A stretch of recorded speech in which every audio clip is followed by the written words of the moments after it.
What is analytic signal? So the answer is an analytic signal has a zero valued spectrum for all the negative frequencies. Now, such analytic signal, which is of continuous time domain representation, is finding the applications in the single sideband that we have abbreviation as SSB, a part of analog communication system and analog frequency division multiplex systems also. On other hand, instead of having the analytic signal of continuous time, when we have it a discrete time analytic signal, it finds application into the domain of digital communication systems. Next to that, let us have illustration of generating an analytic signal that we can denote as y of n, that we obtain from a discrete time real signal that we denote as x of n. So in order to have generation of y of n from the original x of n as the signal, we assume that there exists the Fourier transformation for the signal x of n that can be denoted with the capital casing, that is capital X, as a function of e to the power j omega. And if there is the Fourier transformation as such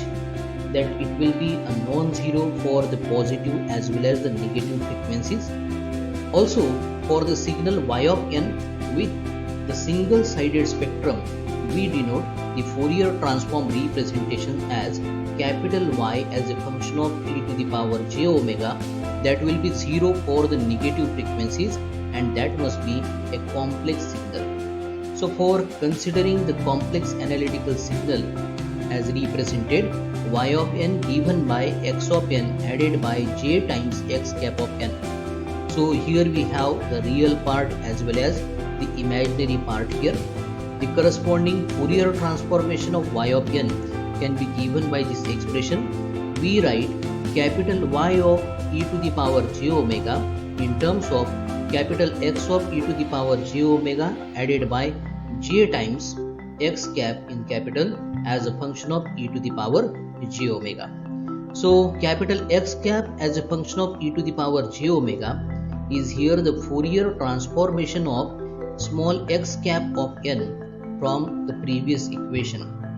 So now as we have x of n or x cap of n without j being the real parts here, the corresponding Fourier transformation must be complex conjugate symmetric here. So because of this, from the earlier representation we can have x of e to the power j omega is equal to 1 by 2 times, in the bracket we have y of e to the power j omega added by the complex conjugate of capital Y of e to the power minus j omega, whereas j times capital X cap of e to the power j omega can be expressed as 1 by 2 times, in the bracket capital Y of e to the power j omega minus complex conjugate of capital Y of e to the power minus j omega. So having the assumption that capital Y of e to the power j omega will be equal to 0 for the angular frequency omega in the range minus pi to 0, we obtain the earlier representation of capital X of e to the power j omega modified to the form. We write capital Y of e to the power j omega is equal to, for the range 0 to pi, for the angular frequency omega, we have it twice capital X of e to the power j omega, whereas for the range of angular frequency from minus pi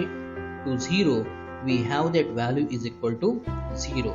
So therefore we can say that the analytic signal y of n can be generated if we pass the x of n signal through a linear discrete time system having a frequency response capital H as a function of e to the power j omega, that will be mathematically described as, we have on the left hand side capital H of e to the power j omega equal to the value 2 for omega greater than or equal to 0 but less than pi, whereas for omega greater than or equal to minus pi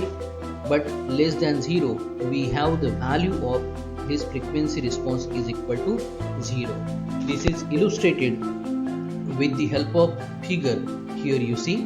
so capital H of e to the power j omega. On the right hand side you see the constant amplitude equal to 2, whereas on the left hand side of the vertical axis we don't have the amplitude, that means it is equal to 0. Now along with this frequency response of the discrete time filter that is generating an analytic signal, let us also illustrate the half band low pass filter as represented by capital G of e to the power j omega. So for the range minus pi by 2 to pi by 2 on the horizontal axis representing the angular frequency values, there it is constant amplitude equal to 1. Now let us discuss with respect to the discrete time Hilbert transformer here. So relating the imaginary part that we have represented by x cap of n in the small casing for the analytic signal that we have represented y of n to the real part given by x of n. Here we express capital X cap as a function of e to the power j omega is equal to 1 upon 2j in the bracket capital Y of e to the power j omega minus complex conjugate of capital Y of e to the power minus j omega. So here for omega between 0 to pi we have capital Y of e to the power minus j omega equal to 0, and for omega between minus pi to 0 we have that value equal to 0. So therefore it can easily be represented that capital X cap as a function of e to the power j omega is equal to minus j into capital X of e to the power j omega for omega from 0 to pi, whereas for omega from minus pi to 0 we have it equal to j times capital X of e to the power j omega. So therefore the imaginary part that we have denoted by capital X cap of n for the analytic signal considered to be y of n, it can be generated by passing corresponding real part x of n through a linear discrete time system with the frequency response given by, here we denote it as capital H suffix capital HT as a function of e to the power j omega opting the value minus j for omega from 0 to pi, whereas it is equal to j for omega ranging from minus pi to 0. So this is the linear system that we have defined that is usually referred to as ideal Hilbert transformation. Now the corresponding output is called as the Hilbert transform for the given input x of n. The basic scheme for generation of analytic signal that we have generally represented as y of n for the real signal x of n can be illustrated with the help of the figure here we show. So x of n is the input that you see on the left hand side, and here you find y suffix re the real part for the analytic signal, and through the Hilbert transformation the imaginary part denoted by y suffix im of n. Now the impulse response of the ideal Hilbert transformer can be obtained if we make the use of inverse Fourier transformation for capital H suffix ht of e to the power j omega, which can be represented mathematically as small h suffix capital Ht of n opting the value 0 for n values to be even, whereas for the odd n values we have it equal to 2 divided by pi multiplied by small n. Now let us discuss with respect to the relation with half band filters. So considering the filter with the frequency response capital G of e to the power j omega as represented earlier. So if we have shifting the frequency response by pi by 2 radians for this as shown and scaling by the factor 1 by 2. So mathematically for the same representation we give it into the form capital G of e to the power j omega is equal to 1 by 2 times capital H of e to the power j times omega plus pi by 2 opting the value 1 for mod omega greater than 0 but less than pi by 2, whereas for mod omega greater than pi by 2 but less than pi, it opts the value 0 here. Now let us discuss with respect to the design of Hilbert transformer. So in this concern, from the relation that we have seen just now, it is clear that a complex half band filter can be designed by shifting the frequency response of the half band low pass filter by pi by 2 radians, and then further scaling to be done by the factor 2. Corresponding equivalent representation of the relation between the transfer functions of complex half band filter and the real half band filter, which is of low pass type, can be given by capital H of Z equal to J times 2 of capital G of minus Jz. So for the design of complex half band filters, let us adopt the method of FIR complex half band filter. Along with this particular method, we have another also, that it is IIR complex half band filter. So let us first of all discuss with respect to FIR, standing for finite impulse response complex half band filter. So let capital G of Z will be representing the desired FIR real half band linear phase low pass filter of even degree that can be denoted by capital N, having the pass band age denoted by omega suffix p, then stop band age as omega suffix s, along with the ripples for pass band and stop band correspondingly denoted by del suffix p and del suffix s. Here we have omega suffix p plus omega suffix s is equal to pi. So here the desired half band filter capital G of Z can be obtained by having this relation capital G of Z is equal to 1 by 2 times the square bracket that involves Z to the power minus capital N by 2 added to capital F of Z square here, where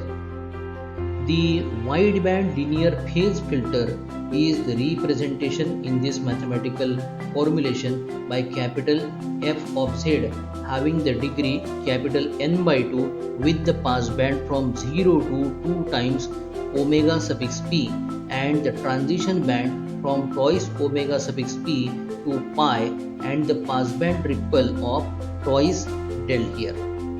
So if we can have substitution from this relation to the earlier, we get the filter function capital H of Z is equal to J times, in the square bracket we have minus Jz to the power minus capital N by 2 added by capital F of minus Z square,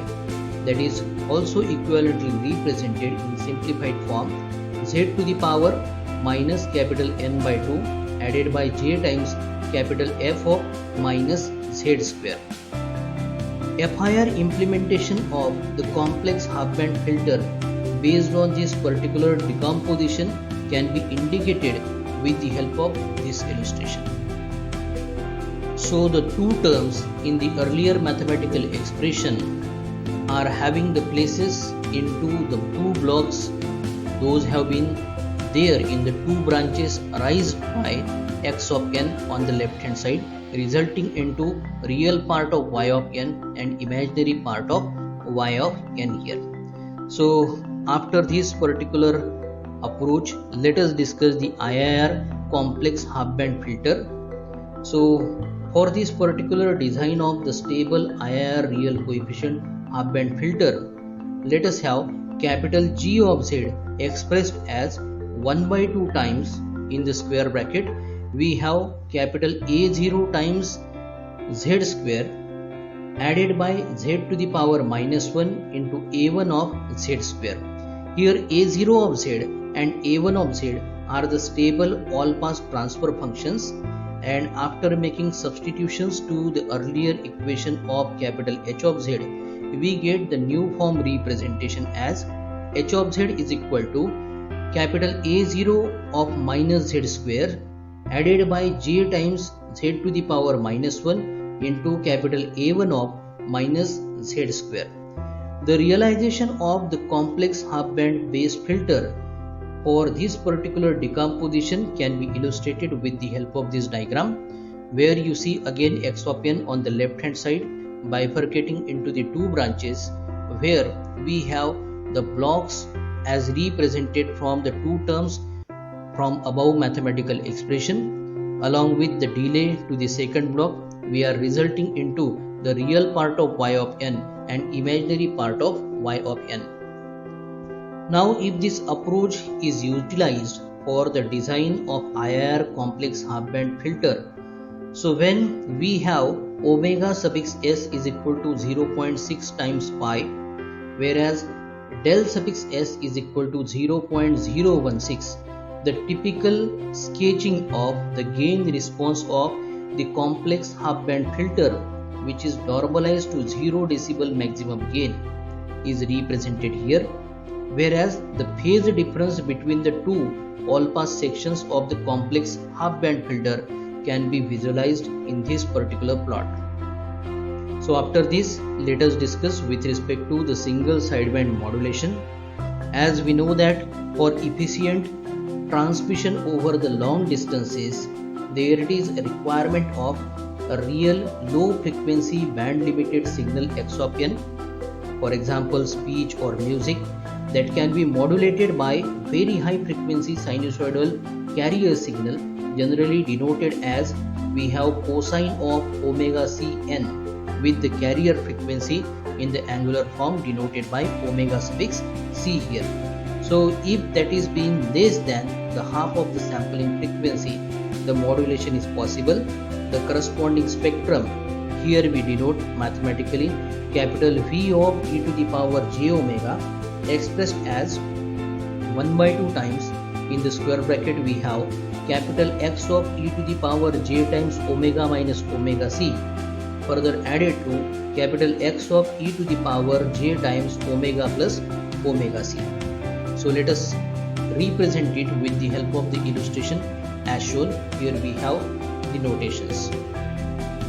So the earlier illustration was for the spectrum of the real-time signal, and the corresponding modulated version as expressed mathematically in the earlier equation is represented in this particular illustration.